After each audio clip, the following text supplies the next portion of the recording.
Welcome, everyone. Thank you so much for joining us. We're going to hold on just a minute here while our platform's letting everyone in. But hello and welcome to today's discussion.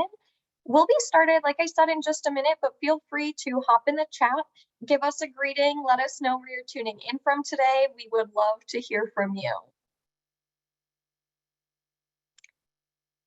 Welcome, welcome. I see our participants growing, so I know we are live and it's letting you in. So hi, everyone, welcome.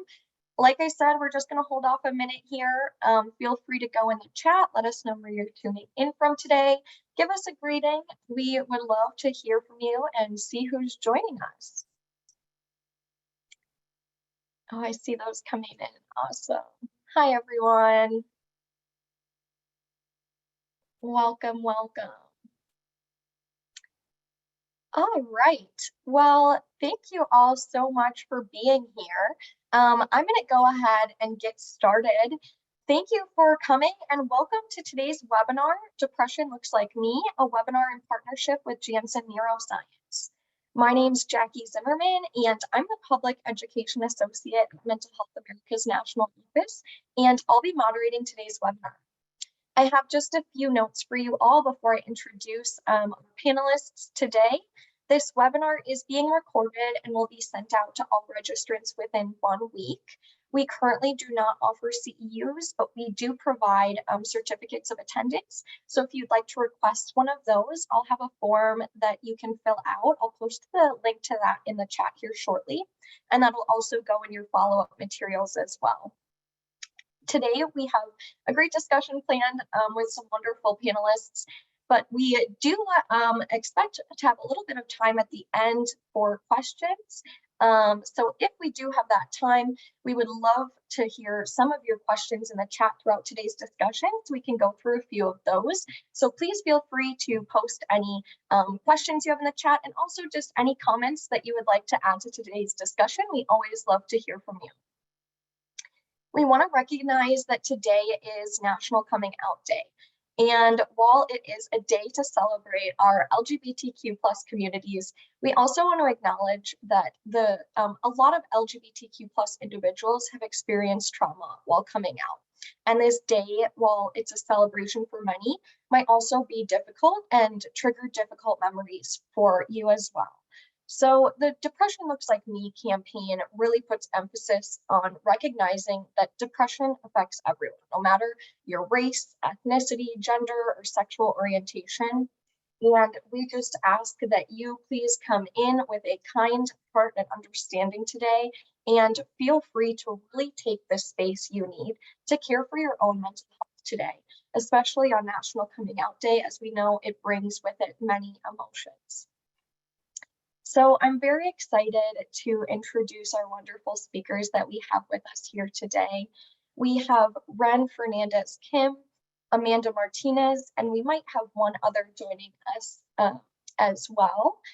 But I'll give you a little bit of background on each of these individuals so that you know who is here and speaking with you today.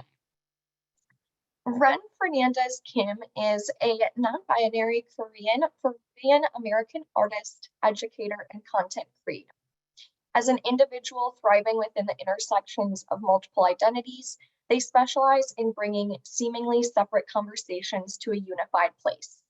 Approaching the world from a both-and perspective rather than an either-or mindset has allowed them to embrace their multitude as a person and incorporate this into their everyday work.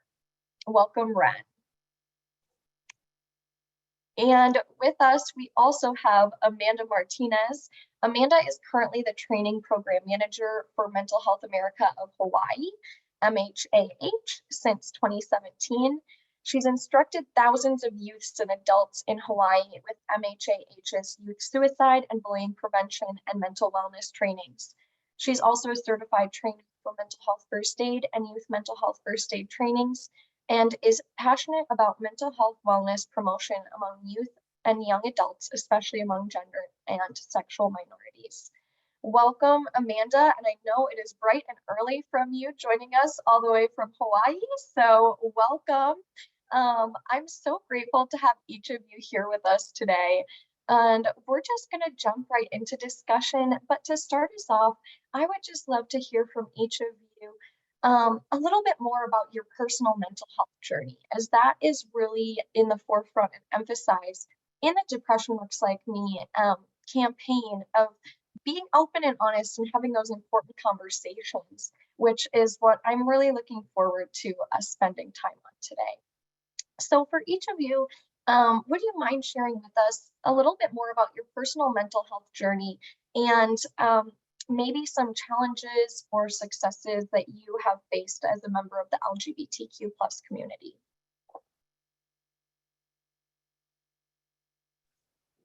I can go ahead and start a little bit on my journey because it's one that I've had for a long time, but it's not one that I've acknowledged until more recently.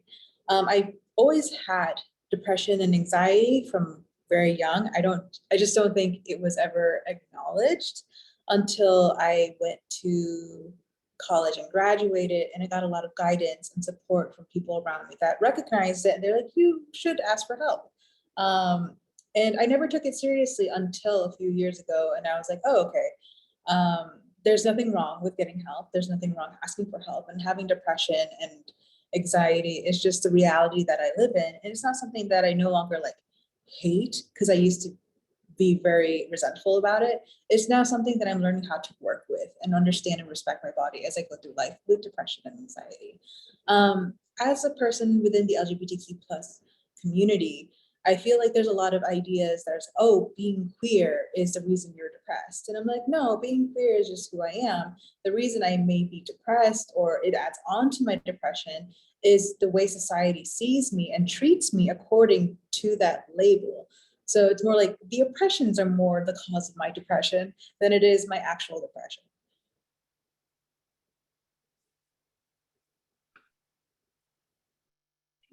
Thank you for sharing, Ren. I think there's some similarities between our experiences.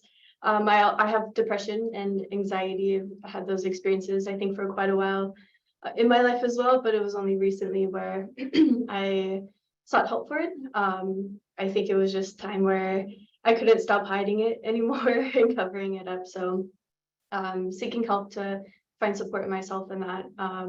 I always encourage other people to take care of themselves, but it turns out I'm really bad at taking care of myself. So it's been quite the journey, but I'm in a pretty okay place now. As in regards to depression and anxiety, and getting help is effective. It does work, and it looks differently for a lot of different people, but in regards to my identity as part of the LGBTQ plus community, I grew up in an area in California was a little more conservative, so it was hard for me to be open about who I was and be able to explore my identity. So I think that added yet another layer of hardships when it came to my mental health. So yeah, it's just been quite the journey, and honestly, I think the journey is still continuing, but putting in the work and having some grace for myself has been helpful. Wonderful. Thank you both for sharing, and great points from each of you. And I'm glad to hear that you're on your path to healing and, you know, really taking care of yourselves. And it is a journey. There are hard days, there are good days. There's days where we feel like, you know, we've made so much progress, and then what happened? And so recovery is definitely a journey, and something that we have been talking about recently as well. So thank you both for sharing. Next, I kind of want to discuss what specific struggles or hurdles might someone within the LGBTQ plus community face when trying to manage their depression.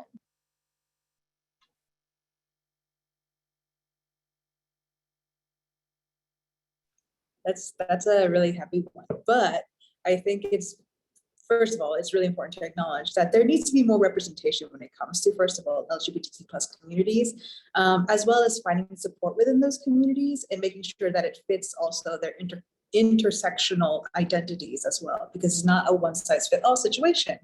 As well as when it comes to depression, it's not a one-size-fits-all situation. So coming to an understanding that everyone with their own identities, with their own context, we have to make sure that we are able to meet them where they're at. I think that's also really difficult to find because we're not able to find that support and representation within our own communities, and being able to mix that with ourselves. I think it's also, there's a lot of stigma when it comes to asking for help. And I think there's a whole ego to it, as well as just like societal pressures of like, oh, if you ask for help, you're weak-minded, or you're not capable of doing things, and therefore it limits us from possible opportunities that we could go into, which is also fun. Forgot the rest of the question. Do you mind repeating it again?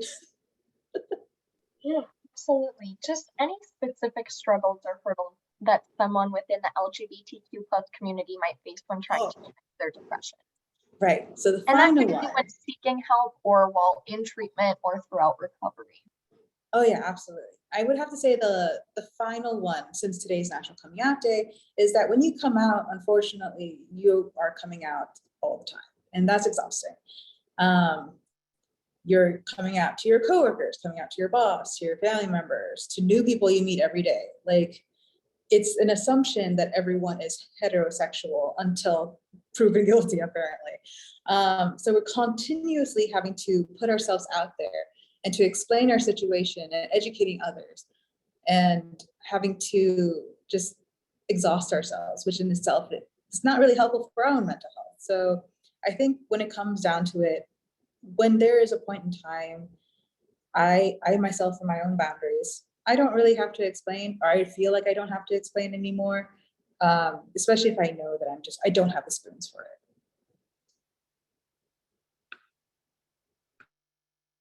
Ren, thank you for mentioning how exhausting it is always having to come out. I never thought I'd have to come out in a grocery store so many times in my life before. It was never a thing. So I think there's always a lot of barriers when it comes to accessing mental health services and overall shortfall, undersized mental health workforce, especially in rural areas, but also specifically providers who have experience working with LGBTQ plus communities. So it's just like barrier after barrier in accessing these services. But another aspect that's often comes up sometimes for me is the lack of like social spaces, I guess, for LGBTQ plus communities, being able to stay connected and meet other similar folks who like what you do, or interested in the same things that are outside of like bars, right, or clubs, right? So kind of taking a step back from that environment, which could be a lot of fun, but also may not be the healthiest of environments for some people. So I think those are the two biggest ones that come to mind for that question. Yeah, absolutely. And I do appreciate both of you bringing up um, that it's not always one, it's not ever one coming out. And that's something to acknowledge on today too. And for many people, the initial coming out to friends or family members might not have been easy or pleasant and may have caused them trauma.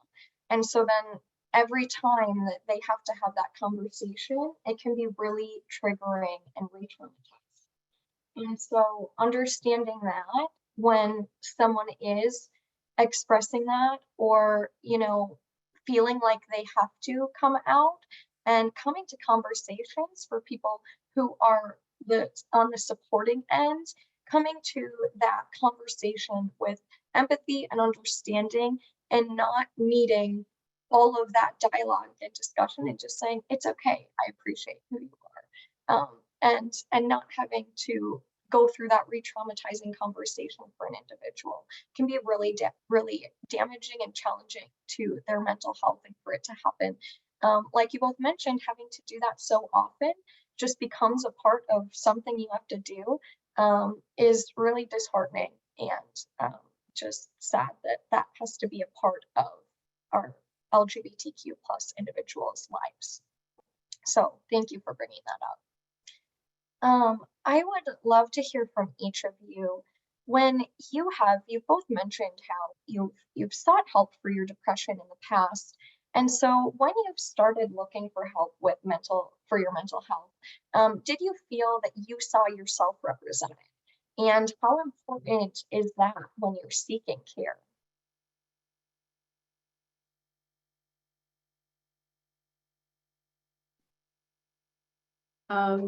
Short answer, no. Definitely not the representation. But I feel like I have a little understanding around that just because I work within the mental health field or adjacent to the mental health field very often. So when it comes to having representation, I think that's super important to be able to see yourself or even parts of yourself reflected in another person, whether it's someone who's trying to help you or someone who's reaching out for help themselves, to make it seem less lonely, right? When you're struggling, it could be a super lonely experience, and to see that, oh, this person is like me and look how they're doing, right? They're doing okay. Maybe I can do that too. But also it helps in that kind of reaching out, especially when connecting with professionals, that like, are they going to judge me for my experiences or my points of view on certain things? I think it really helps to have that layer of anxiety peeled away when they have a little bit more of an understanding. So representation is super important.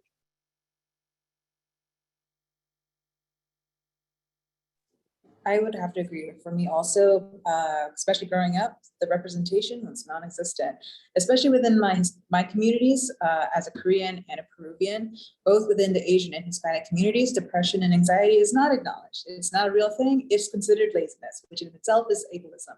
But it's something that I believe our community is working towards. Like, there's a lot of issues there that come down with tackling mental health, tackling the oppressions and layers of oppressions that our communities face, and making sure and understanding that we are not alone in these, and that we are able to have resources and we are allowed to ask for help, and that there is no shame in that, and that we don't have to be strong all the time. Like, there's a space for it, and we're allowed to make space for it, and that should be okay.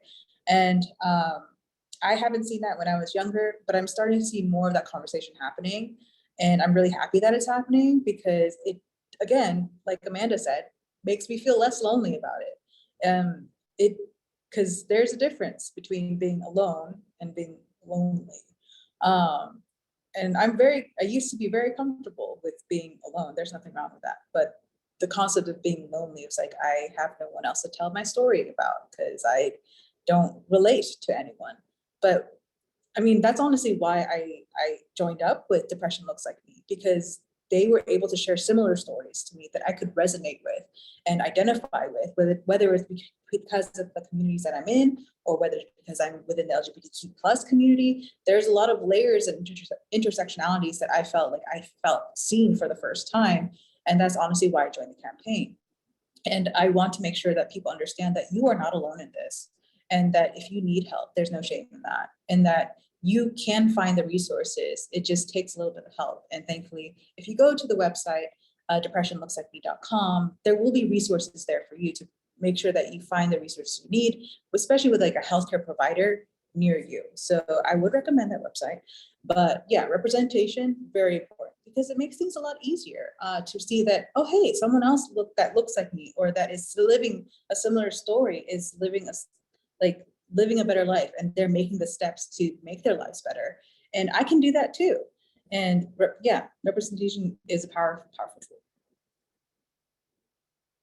Absolutely. Thank you both. A little off script here, but just as you were speaking, it sparked a thought that I'd like to explore a little farther. I know that a lot of times when we talk about seeking care and being represented in our care, we think of traditional care, and that being going to therapy or finding a doctor and being prescribed medication, talking to a counselor, going to social worker, all of those types of things. But when it comes to mental health conditions, we need a variety of supports to really be able to support our mental health and care for it. And for a lot of people, that traditional form of care might not be the best option for them, or they might need it and in addition to other things. So as two individuals that have lived with depression and anxiety, what are some of those care practices that you have found most beneficial in your journey towards healing?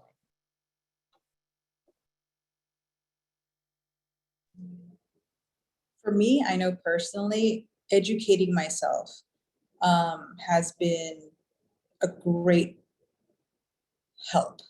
Like it's been like getting the attention from healthcare providers has been amazing, and getting the help that I need, whether it's medication, whether it's understanding how my mind works and how depression works, and learn the signalings of my body and respecting my body, and working with it instead of against it. That's been like a major thing. But I think at the same time, educating myself in the terms of like, what are the factors that are making me depressed? Like, where is the source of my self-hatred coming from? And I realize a lot of that are made up systems like fat phobia or colorism. The basically decolonizing my depression has been helping me understand that a lot of these systems that I thought were like, oh, I just am flawed or not good enough, are actually just systems that were not made for me, and they have worked against me. And now I'm starting to realize and untangle these old ideas and thoughts that were like, oh, that's actually not my problem. This is a problem that society has made up. And now I have to work at teaching myself how to talk to myself with love and compassion, and from an understanding of education and like where these ideas came from, why were they made? And then now I can attack the negative thoughts that come with it and move forward with intention.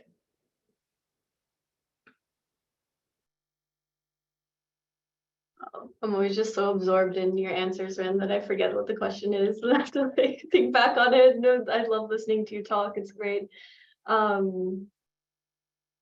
guess there's been a lot of that for me as well, as of late, kind of educating myself or raising my own awareness, not only with connecting with me, right, and what triggers me maybe, or any of my symptoms, and then how do I handle that? How do I manage and cope?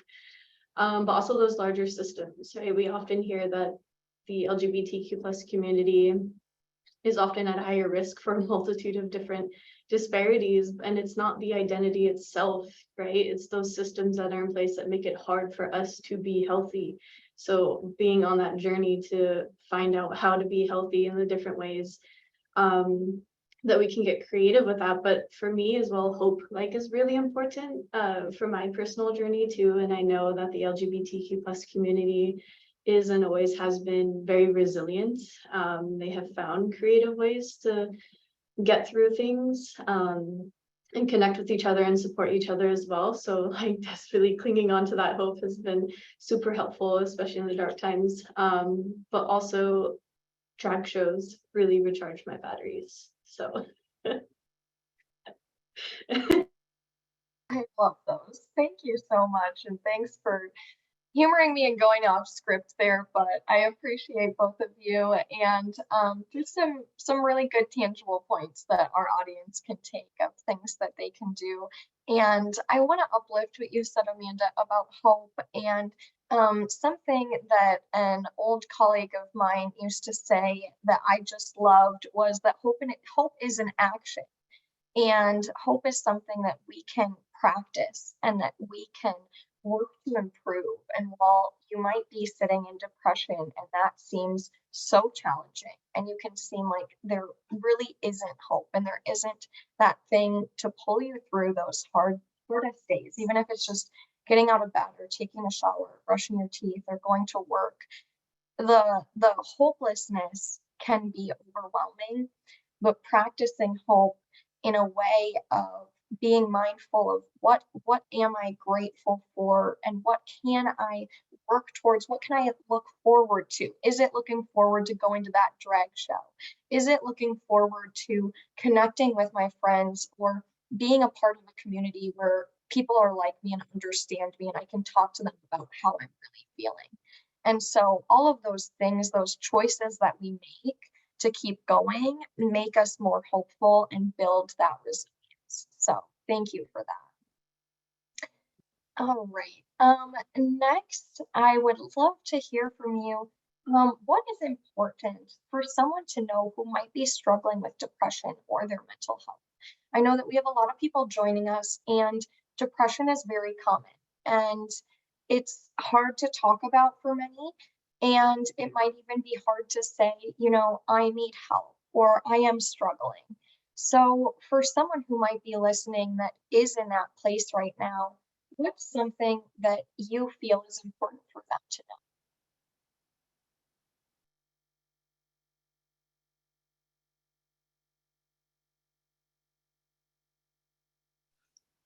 I understand that asking for help is a lot, especially whenever we come from a mindset, especially in America at least. It's like the pull yourself from the bootstraps idea when there's no boots. Sometimes, or sometimes you're working with different shoes. There's no straps. So I get it. It's awkward and you're looking around, you're like, do I have the same shoes as they do? Or can I do the same thing as they can? And the answer is maybe not, but you're going to do it your way. And no one's going to be the same as you. You're all going to be working on your own journey and it's going to be special to you. So asking for help is scary, but maybe you're not wearing the right boots. Maybe you're wearing high heels and you're going to be a little wobbly at times. But it takes time to practice and it's going to be a journey. You need someone to help you along that process, to teach you how to walk in those heels, to teach you how to stand tall and to understand that this is your journey and you have every power in every step. You make that decision. It can take a while to get there, and you may not take the first steps right now because maybe you're still figuring out if these are the shoes for you. But until you figure that out, I'm proud of you and you're going to get there. And there's no shame in asking for help.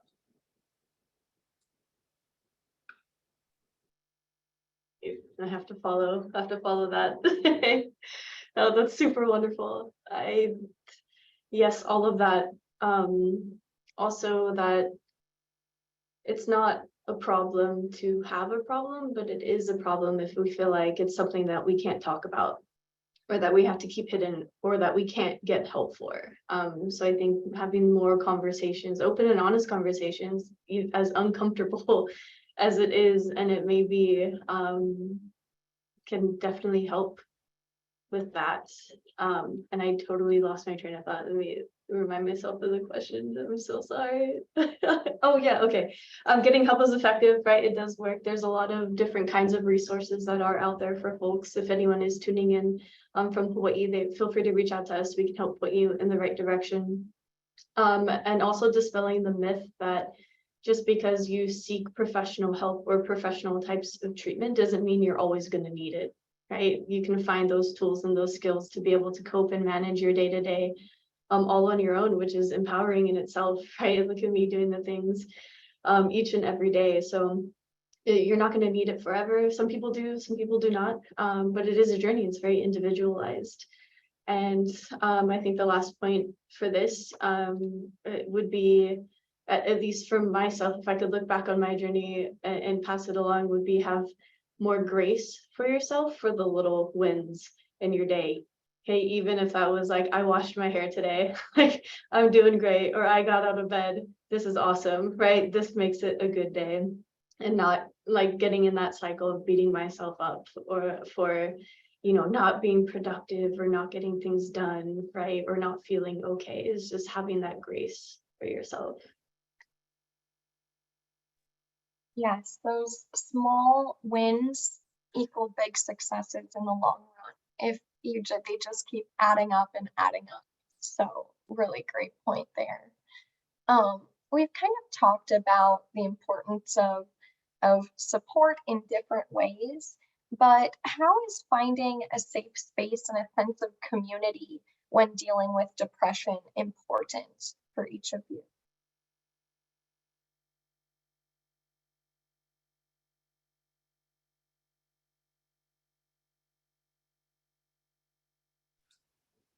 When coming to find safe spaces in itself is also kind of a journey because you have to put yourself out there and that can be really scary. But I think definitely starting out with online resources can definitely help, which like on depression looks like me.com has those kind of resources as well. So recommend looking at that. But I think like online forums, finding people who are telling similar stories, making friends online, that is completely valid. You don't have to make in-person friends for it to be a real friendship. Like online friendships are just as real and just as valid and just as beautiful. Finding those and finding community is a beautiful start. And then from there, you can start growing your circle, feeling more confident about yourself and feeling what works for you and what doesn't work for you. And then understanding your own boundaries, because with that, relearning about yourself and learning more about what you like and what you don't like, and establishing boundaries and reinsuring how to continue those boundaries as you continue to grow into yourself as a person is so important. And that makes it a safe community just for yourself and for the people around you, because you know what to expect. You know how you want to be treated and how people should treat you, and without having to hide anything. And you're able to just feel safe. And that is like the biggest thing for me. Like I know for myself in my journey is being able to surround myself with people who understand, who don't treat me with judgment, who treat me with compassion and patience and respect and understand my humanity. That's been the biggest support for me, whether it's from my family, whether it's from my friend group, and understand, and even from my healthcare providers who are very patient with me, because there are times where I don't listen to them. But again, it's my journey and they understand that. And they're like, hey, they give a little nudge with love and compassion. They're like, let's try this instead. And I'm like, okay, we'll give it a shot. I think finding that and establishing that is so worth it. It's a lot of work, but it's so worth it once you do. I agree with all of that.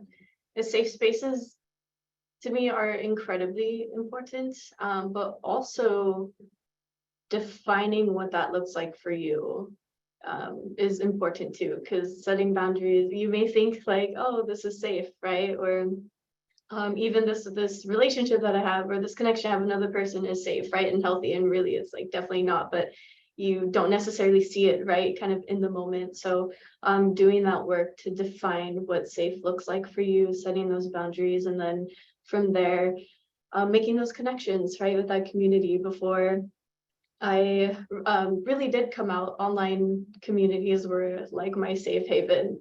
Not always the safest of havens, but you know, for my journey, at least I had people that I could connect with and that I could turn to and be open and honest about myself without having that judgment there. And now I have a really great support system with family and friends here in Hawaii as well as California. So it's great, right, to be able to feel connected, but it's not easy, right? It's not easy to find that place or even those places. So don't be discouraged, right? If you try something and it maybe you don't fit quite so well into what you're trying, that's okay, right? There's so many other things that are out there for you to try and people for you to meet. And it's great.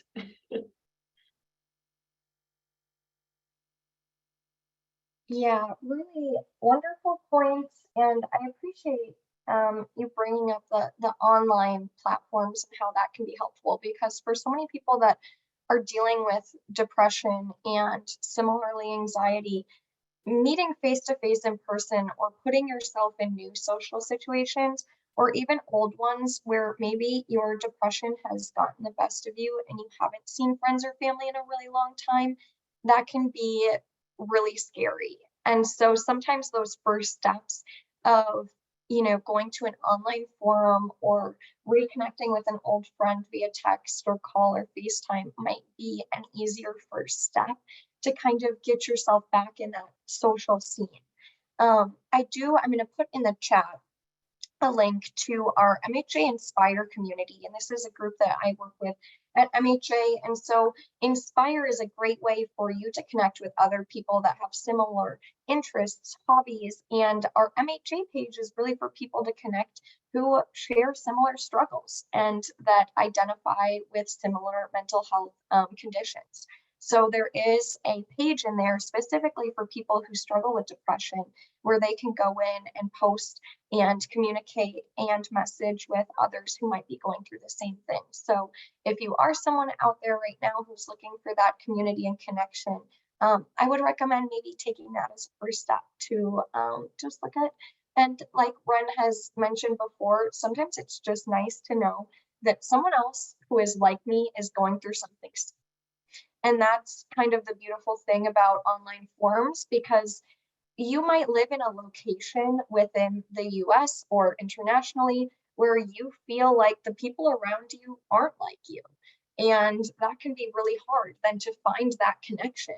And so online, one of the benefits of our technology and this digital world we live in is that you can connect with people from all over and hopefully find some people that share similar identities and experiences as you. So thank you for uplifting that. And for everyone watching, feel free to look at that resource, and there are many more out there. So it's a good thing to explore. Next, for each of you, I have what advice would you share with allies, from friends to healthcare practitioners, and how to support their LGBTQ plus friends and patients? We often have a lot of individuals with different backgrounds joining us on these webinars, but many do work within the mental health world. And so, you know, if you could speak to both from that personal side of if it's a friend or a family member or someone close to you, how can you support them? Or then likewise for those that are working directly with patients in mental health settings, what as someone who has gone through depression would you enjoy? Maybe a particular experience with someone who was able to really affirm your care. I know that was a lot. For me, I think the main thing whenever I approach anyone, especially whether it's my close friends or a completely new person, is that I don't have to understand you to respect you, and understand that you're a person first, and that you're human first, and that you deserve the love and respect. That's it, period. There's a lot of people, especially whenever it comes to marginalized groups, it's like, oh, well, can you educate me on this? Can you tell me your experience? And it's very often putting the burden on marginalized groups to become an educator, to become this person, to be basically telling them, hey, I'm this, and this, and you should treat me accordingly because I'm worthy of so and so and so. When really the case should just be like, I'm a person, and just, it's really not hard. You don't have to understand, just respect me, please. Especially as someone who is non-binary, there are a lot of times where I have to educate people about the simplest things like pronouns. And then people are like, I don't understand them. Like, that's fine. Just go by they, them. You don't have to understand that. Or she, they, either one. But like, I think there's just a lot of confusion and a lot of like expectations of like, please educate me. That's exhausting, and we're not getting paid for it. So please don't. And so I think just if you are an ally, truly an ally, take time to learn about it on your own time. If there's like a specific niche question, and depending obviously the context of how close you are to this person, you're probably able to ask questions, but don't expect an answer, especially if they're not willing to give one right away. I think that's honestly the best way you can approach things as an ally, is just take time to educate yourself, treat them as a person, and respect them.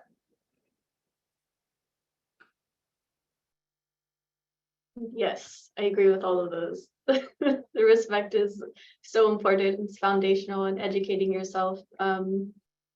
Being respectful of learning new things too, right? Just kind of being open-minded and being open to adopting and adapting to ever-changing language, right? I think that's one thing, if we've learned anything over humanity and social and things like that, is that language changes, right?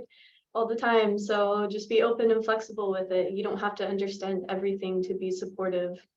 You just have to care and show respect for that person. And stand up to those microaggressions too. I think Ren mentioned a couple of them earlier, like depression is not just feeling sad or like just being lazy, right? It's a lot more than that.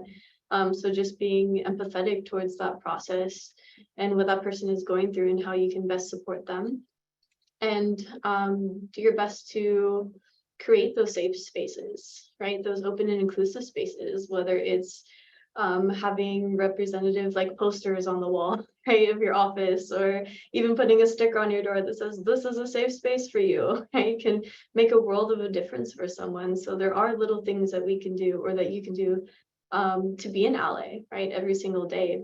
But education and respect, I think, are super foundational for that journey.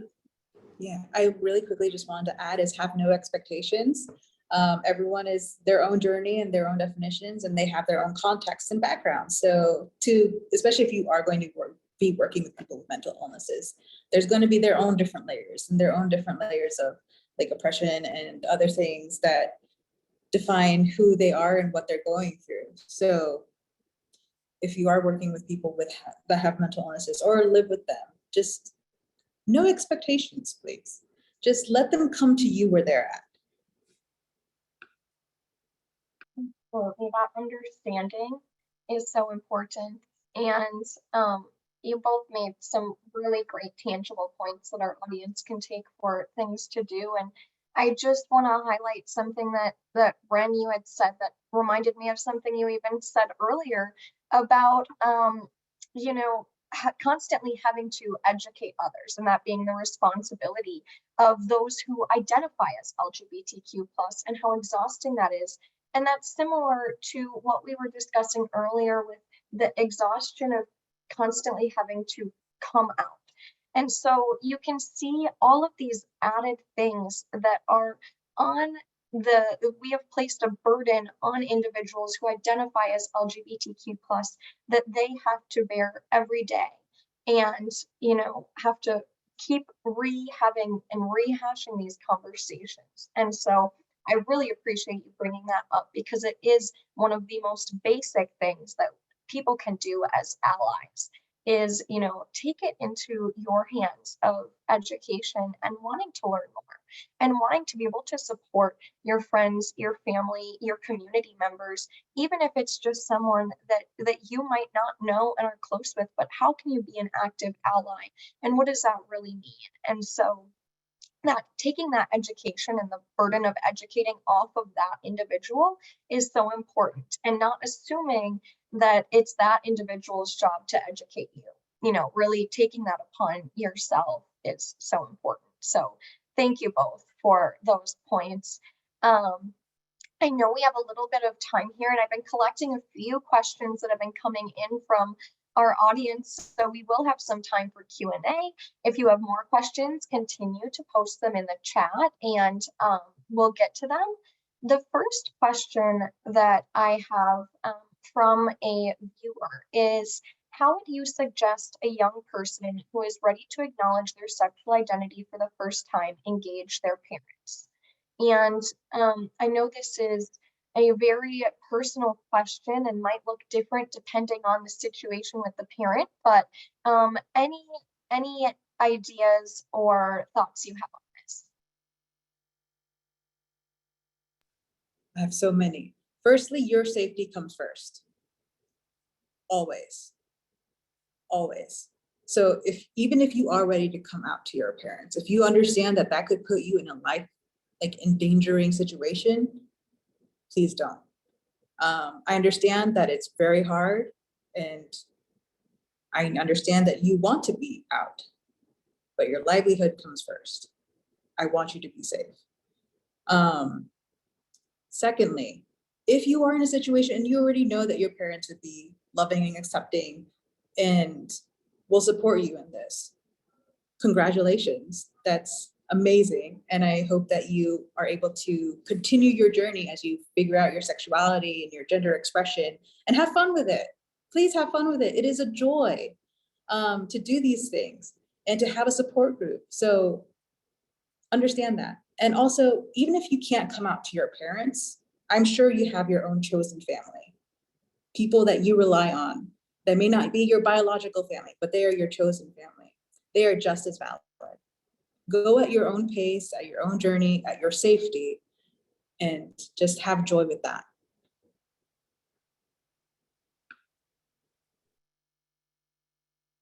When you are safe and ready, right? Then you can start that path for yourself. I think it would be helpful.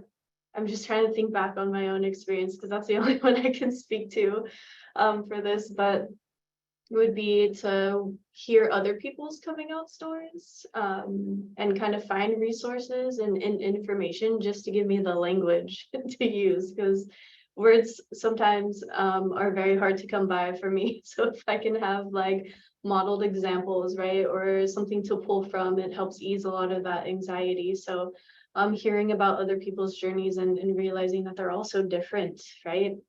And your story is your own, but that there is support and resources that are out there.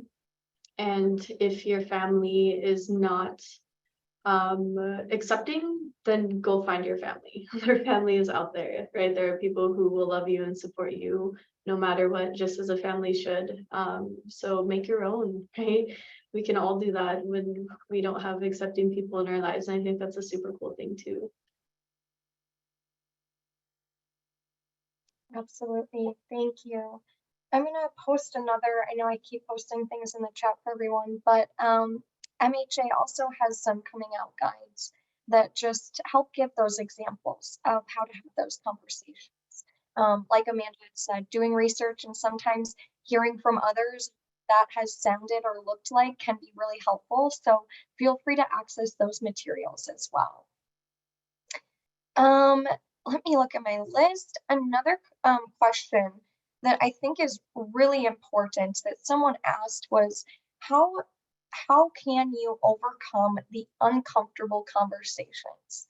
And I think this is so hard because they're uncomfortable for a reason. And it might not make them less uncomfortable, and overcoming might be challenging, but maybe panelists, you have a little insight on how to make them a little less uncomfortable, a little easier, or just any advice going into challenging conversations. Ooh. For me, I think it's get comfortable with being uncomfortable. That's the first step, because you're never going to get there until you practice and get to a point where you understand, like, hey, I need help. And that was uncomfortable for me to say, but the more you say it, the more you practice these things, especially for the betterment of yourself. These are important steps to take. And that's the whole point. There is no growth without a little bit of friction. And I think it is scary. It is incredibly uncomfortable. And I face that every day still. But understand that if you come with it with compassion and love and understanding that you are doing these things to set a solid foundation for yourself, that these are the things that you need to take care of yourself, it's worth it. Because at the end of the day, I'd much rather be a little bit uncomfortable and then feel a lot better versus sitting in silence and not understanding what's going on and being just even more uncomfortable in my own body. That in itself is more tragic than feeling uncomfortable to ask for help or growth, because it's okay to not be okay, as someone mentioned. And it takes time to understand that you will always be shifting and changing and growing throughout your journey. But if you understand that you're doing it within your own bodily autonomy and taking control of what is yours, that is the most important step. And it's like getting a tattoo, you know? You're getting a tattoo is going to be uncomfortable, but you chose to get it because that's what you want, you know? I'd much rather that.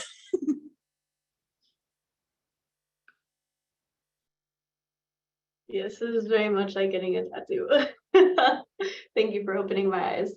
I think acknowledging that it's uncomfortable helps too. It's like, this is super uncomfortable for me. Like, I'm just putting it out there. I don't know how to handle this.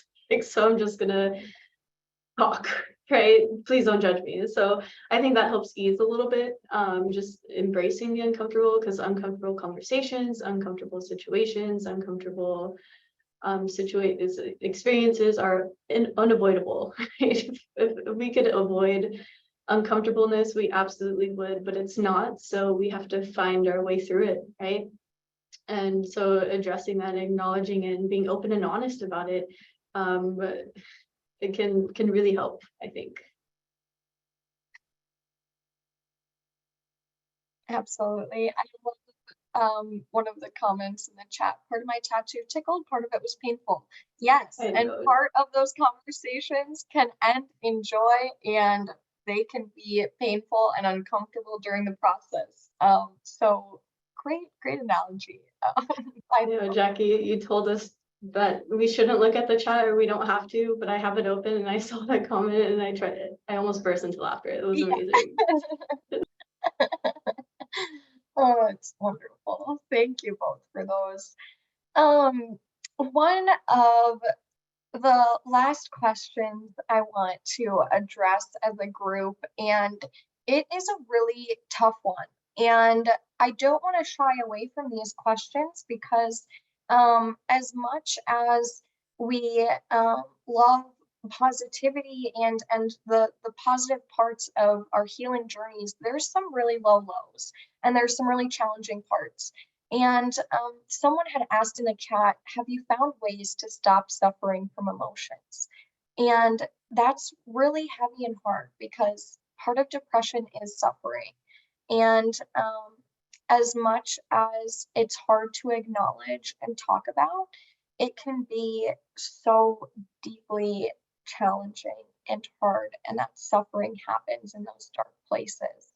And so, from each of you, I'm just wondering if you're comfortable sharing a little bit about when you have been suffering the most, how do you deal with those emotions and how have you processed through them and maybe gotten to where you want?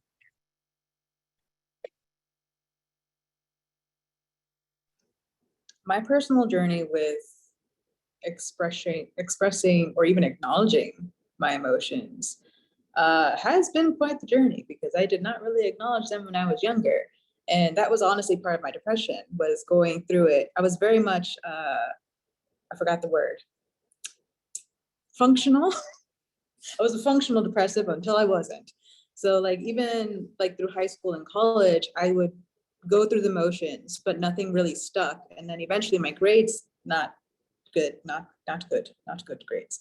And then my body started failing me because I was not paying attention to it.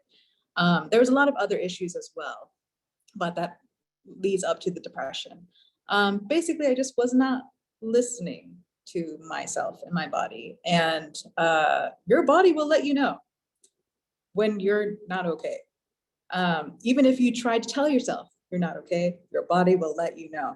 So I think one thing is definitely starting to learn and listen to my body and understanding or checking in every day and be like, how am I feeling today? I'm feeling not that great, but what can we do about that? Like, what's the best step that we can do about it, and take one step at a time. And just taking initiative in what we can do for the day. And I think that's the best thing that we can do, is listening to our body, respecting our body, and understanding that we don't have to hate ourselves or be in completely love with ourselves whenever we are going through a very depressive phase. We just have to acknowledge it and move with it in a way that is healthy for physically and mentally, or even spiritually for some. And acknowledge that, hey, we're going through something right now. Our body's trying to tell us that something's up. All we have to do right now is like, okay, well, what do we have to do today? And what can we do today? And then treat ourselves with grace, as Jackie mentioned. It's like treat ourselves with grace, love, compassion, and moving forward. And I think as you get to do that, you start to practice and learning how to acknowledge the feelings and identifying the feelings. that you're having, because that was a big thing for me. It's just like, I didn't know what I was feeling. I just thought I was just like always stressed. But sometimes you don't understand where the source is coming from. But as you continue to practice these, you understand and start to reflect and understand the source of where it's coming from, and then get to treat it better. So it's a journey. It takes time, but it's with practice. Yes, I agree as well. It's a journey. It takes practice. It takes work and effort too, which I know is really hard to say to someone who experiences depression, right? To put in the work. But identifying the emotions for what they are is super important, because I'm very avoidant of things that make me uncomfortable or stress me out or make me anxious. So taking the time to sit in it, and kind of unpack it a little for myself to be able to identify it, and then think about what can I do to manage or to cope with this, and brainstorm beforehand what that looks like for you when you're in different places. Am I in a place where I need to do some deep breathing exercises, or do I need to listen to some music, or do I need to go for a walk, right? So brainstorm all of those coping strategies beforehand, and that can help, as you're sitting there and identifying what you're feeling reassured that I have a plan for this, or I can come up with a plan fairly easily because I've done the work, right, to brainstorm and to look into this. So one foot in front of the other, right, one step at a time, Jordan Sparks would say. Oh, I love it. And it's just such insightful responses. I really identify with the identification of emotions, thinking about really acknowledging how you're feeling, because as someone who has lived with depression as well, it can be so easy when you are in those dark places to just think that that is your existence and that's how it's normal to feel all the time. And just learn to live with the depression, when really then when you do seek that help and treatment and care and start to not feel all of those feelings all the time, it's like, what is this? What is this, the real world and how I'm supposed to feel? So being able to acknowledge when you are feeling sad and depressed, and having that hopelessness or anxiety, that you're recognizing those feelings and then challenging them, and working to get better and heal through your treatment. And like you both mentioned, it is a process, and it lasts a lifetime for many. So I just want to, we'll end on that, but thank you. Any final thoughts from either of you for our audience? I want to say thank you so much for being here and sharing and your vulnerability. Awesome. Well, thank you both. And thank you everyone for joining us today. I have been keeping an eye on the chat, and I appreciate all of you sharing your thoughts and experiences and being vulnerable in there as well. We really appreciate you all for joining us today for National Coming Out Day. We will send a follow-up with all of those resources, the resources from the Depression Looks Like Me campaign. I'll share a few of the ones that I had included from MHA, and you'll also receive the recording. So if you want to go back and watch any of this, you can do that or share it with others as well. And we just encourage you to keep having these real and authentic conversations about our mental health.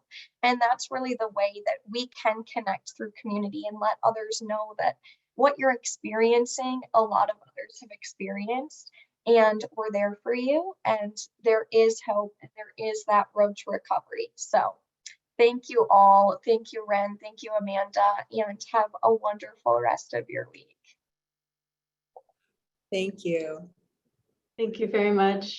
Thank you.